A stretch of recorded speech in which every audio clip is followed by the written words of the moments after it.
Hey guys, and welcome to another episode of South African Craft Beer Tasting. Alright, today we've got something a little different, something I haven't actually tried before, and from a brewery that, to be honest, I don't think I've ever had any of their beers, which makes it even more special for me, and that's Drifter Brewing Company. They're based out of Woodstock, Cape Town, as far as I know. That's what the bottle looks like.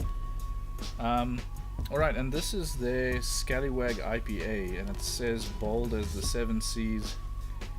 Cool branding. I like this little sailor character they got smoking a pipe on there. And it says National Beer Trophy 2016, so it obviously won in the IPA category in 2016, or placed. Very cool.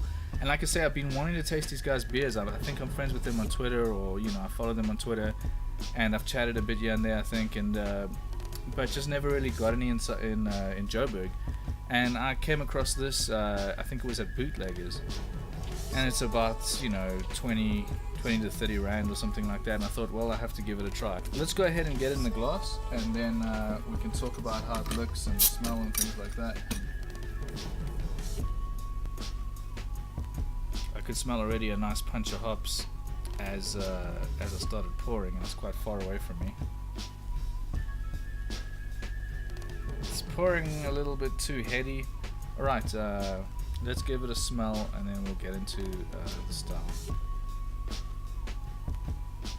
Nice malty notes straight off the top there. A nice clean sort of fruity, tropical fruit, a slight piney,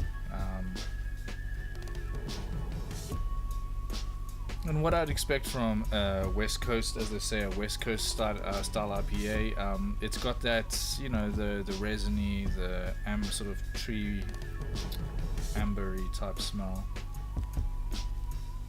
but quite nice and fruity. Not just plain old amber and resin, So nice smell, fantastic. Let's talk a little bit about the style. Right, it's a West Coast style IPA, so you're expecting a whole lot of hops. It says 60 IBU, that would fit quite nicely. It's going to be obviously higher alcohol than your pale ale, so this is sitting at 6. I think starting around 6 for an IPA is pretty much minimum. So these guys are within the range there. Anything lower, in my opinion, you start hitting the sort of pale areas. A little bit of extra specialty malts in there. As you can see, it's not pure, it's not 100% transparent, and it's not 100% sort of like base malt, in my opinion. I can see a little bit of something else went in there, a little bit of caramel notes maybe. So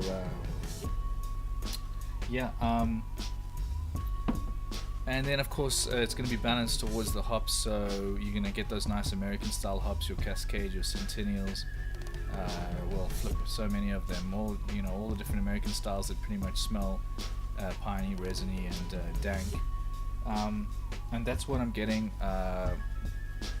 That's kind of what I'm getting on the nose there, so fantastic, smells good to me. And that's really the style in a nutshell. IPA, I mean, we've discussed them a million times on the channel, so yeah, I'm sure you guys know by now. Let's get into the taste, because this head isn't really subsiding.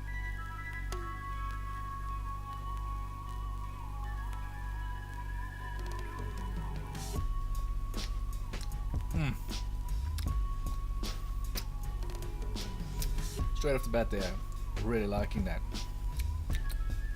I might be wrong because I've never had this beer before, but I'm going to go ahead and say that there's nothing wrong with this bottle, and I might have bumped it on the way upstairs, something like that, because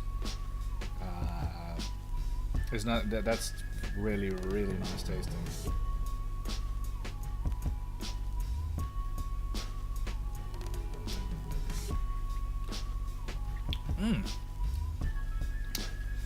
Okay, this is really good.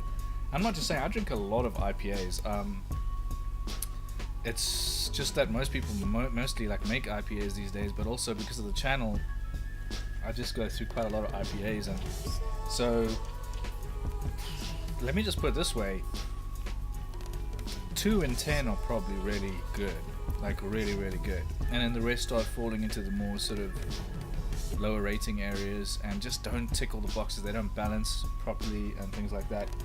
This is flippin' good. This is fantastic. It's balanced 100% perfectly.